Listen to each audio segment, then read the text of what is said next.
Life is hard. Don't let it get you down. Just hold on till you turn it. So last time we were together, we were discussing your recommendation of requesting an independent test when at the hospital, when you were under arrest for an OWI, Yep. before they would take your blood. Yes.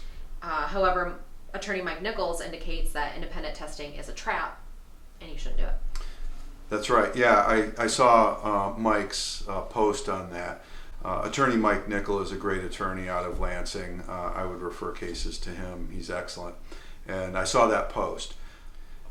But he's talking about something different than what we spoke about last time. So let me explain. Last time what we were talking about was when you're pulled over for a drunk driving, they do the standard sobriety test, and you're all the way through and you're at the station or you're in the vehicle and the officer reads you your chemical rights.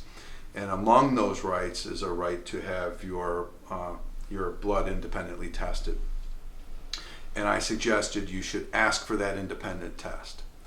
The reason I suggest you ask for that independent test is because maybe it trips up the officer, maybe he doesn't give you an opportunity to have an independent test, and therefore you may create something to litigate about when you're in court. In other words, you asked for that, you have a right to it, and they didn't give you that opportunity, and therefore you might be able to get the blood result or the data master result suppressed. That's why I suggested that, not because if you get the blood test or an independent test that the results would be different.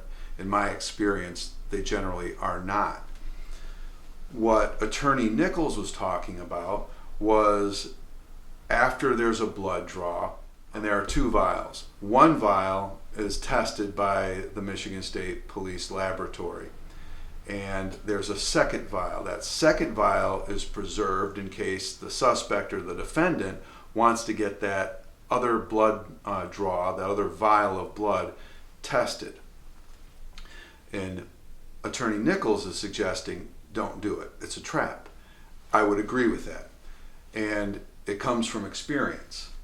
18, 19 years ago or so, in that range, I had on three different occasions, 3 different clients, I had 3 different blood samples tested over the course of a couple of years.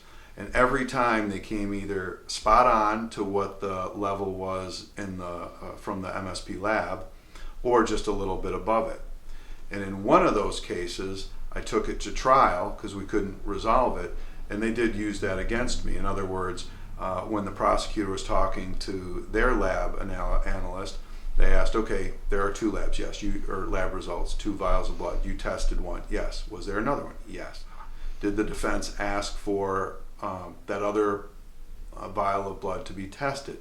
Yes. Did you send it to whoever they asked you to send it to? Yes. Did you hear anything else from them? No. In other words, it helps validate their test. So that's why I believe Mike Nichols was saying it's a trap, and I would agree. Because that very same thing happened to me 18, 19 years ago.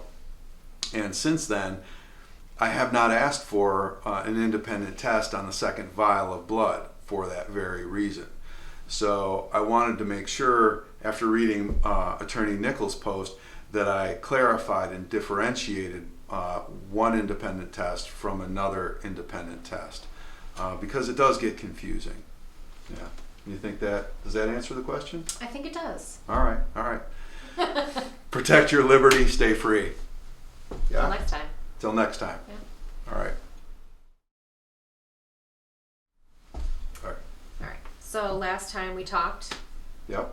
you suggested or recommended that somebody ask for an independent test when they're back at the station. Yep.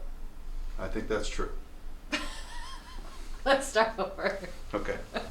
Don't ever think woulda, coulda, should.